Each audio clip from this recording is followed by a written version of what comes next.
ದಸರಾದಲ್ಲಿ ಕಂಬಳ ಆಯೋಜನೆ ವಿಚಾರಕ್ಕೆ ಯದುವೀರ್ ಒಡೆಯರ್ ವಿರೋಧಕ್ಕೆ ಡಿಸಿಎಂ ರಿಯಾಕ್ಷನ್ ಕೊಟ್ಟಿದ್ದಾರೆ. ಕಂಬಳದ ಬಗ್ಗೆ ಯದುವೀರ್ ಅವರ ಅಭಿಪ್ರಾಯ ಹೇಳಿದ್ದಾರೆ.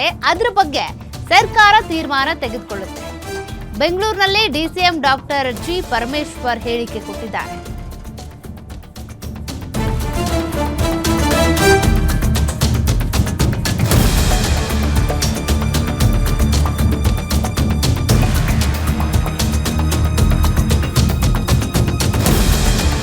ಬೆಂಗಳೂರಿನಲ್ಲಿ ಮಾತನಾಡಿರುವಂತಹ ಡಿಸಿಎಂ ಡಾಕ್ಟರ್ ಜಿ ಪರಮೇಶ್ವರ್ ಅವರು ದಸರಾದಲ್ಲಿ ಕಂಬಳ ಆಯೋಜನೆ ವಿಚಾರಕ್ಕೆ ರಿಯಾಕ್ಟ್ ಮಾಡಿದ್ದು. ಯದುವೀರ್ ಒಡೆಯರ್ ವಿರೋಧಕ್ಕೆ ಡಿಸಿಎಂ ರಿಯಾಕ್ಷನ್ ಇದು. ಕಂಬಳದ ಬಗ್ಗೆ ಯದುವೀರ್ ಅವರ ಅಭಿಪ್ರಾಯ ಅವ್ರು ಹೇಳಿದ್ದಾರೆ. ಇದ್ರ ಬಗ್ಗೆ ಸರ್ಕಾರ ತೀರ್ಮಾನ ತೆಗೆದುಕೊಳ್ಳುತ್ತೆ. ನೀವು ಕೂಡ ಸರ್ಕಾರದ ಒಂದು ಭಾಗ, ನಿಮ್ಮ ಅಭಿಪ್ರಾಯ ಏನು ಅನ್ನೋದು ನಮ್ಮ ಪ್ರಶ್ನೆ ಡಿಸಿಎಂಗೆ. ನಮ್ಮ ವಿದ್ಯಾರ್ಥಿಗಳು ಸುಮಾರು 50-60 ಸಾವಿರ ಜನ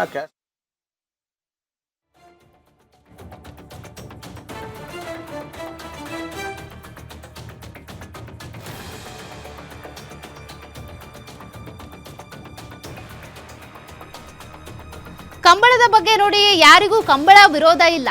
ಆದರೆ ಮೈಸೂರು ದಸರಾದಲ್ಲಿ ನೀವ್ಯಾಕೆ ಅದನ್ನ ಸೇರ್ಪಡೆ ಮಾಡ್ತಾ ಇದ್ದೀರಿ ಅಂತ. ಮೈಸೂರು ದಸರಾ ಅಂತ ಬಂದಾಗ ಜಟ್ಟಿ ಕಾಳಗ ಇರುತ್ತೆ, ಗಜಪಡೆ ಇರುತ್ತೆ, ಪಂಜಿನ ಮೆರವಣಿಗೆ ಇರುತ್ತೆ, ಹೀಗೆ ಸಾಕಷ್ಟು ವಿವಿಧ ಆಚರಣೆಗಳಿರುತ್ತೆ. ಅದು ಆಗೋದಕ್ಕೆ ಬಿಟ್ಬಿಡಿ.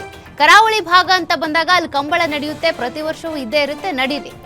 ಅದನ್ನ ತಗೊಂಡು ಬಂದು ಮೈಸೂರಲ್ಲಿ ಆಚರಣೆ ಮಾಡೋದು ಯಾಕೆ ಈ ರೀತಿ ಮಿಕ್ಸ್ ಮಾಡ್ತೀರಿ ಅಂತ. ನಮ್ದು ನಾಡೇನಿದೆ, ವೈವಿಧ್ಯತೆಗಳಲ್ಲಿ ಏಕತೆಯನ್ನು ಕಾಣುವಂಥ ನಾಡು. ಆಯಾ ಭಾಗದಲ್ಲಿ ಏನೇನು ವಿಶೇಷ ಆಚರಣೆ ಇರುತ್ತೋ ಅದು ನಡೆಯೋದಕ್ಕೆ ಬಿಡಿ.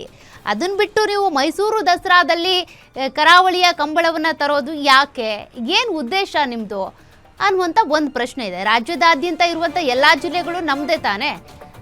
ಆಯಾ ಆಚರಣೆ ಆಯಾ ಭಾಗಕ್ಕೆ ಇರಲಿ, ಹೋಗಬೇಕು, ನೋಡಬೇಕು, ಮನೋರಂಜನೆ ಪಡ್ಕೋಬೇಕು, ಪ್ರೋತ್ಸಾಹ ಮಾಡಬೇಕು ಅಂದರೆ ಎಲ್ಲಿದ್ರೂ ಕೂಡ ಜನ ಬಂದು ನೋಡ್ತಾರೆ. ಬಟ್ ಮೈಸೂರು ದಸರಾದಲ್ಲಿ ಕರಾವಳಿ ಸಂಸ್ಕೃತಿಯನ್ನ ಯಾಕೆ ಪ್ರದರ್ಶನ ಮಾಡೋದಕ್ಕೆ ಹೊರಟಿದ್ದೀರಿ ಅನ್ನೋದು ಯದುವೀರ್ ಒಡೆಯರ್ ಅವರ ಪ್ರಶ್ನೆನೂ ಇದೆ. ಅನೇಕ ಮೈಸೂರಿನ ಸಂಸ್ಕೃತಿಯನ್ನ ಇಲ್ಲಿವರೆಗೂ ನೋಡ್ಕೊಂಡು ಬಂದಿರೋರು, ಪರಂಪರೆಯ ಬಗ್ಗೆ ಗೊತ್ತಿರೋರು, ಅವರು ಕೂಡ ಅದನ್ನೇ ಪ್ರಶ್ನೆ ಮಾಡ್ತಿದ್ದಾರೆ. ಇನ್ನು ವಿಪಕ್ಷ ಆಗಿರುವಂಥ ಬಿಜೆಪಿ ರಾಜ್ಯಾಧ್ಯಕ್ಷ ಆಗಿರುವಂಥ BY ವಿಜೇಂದ್ರ ಅವರ ಪ್ರಶ್ನೆ ಕೂಡ ಅದೇ.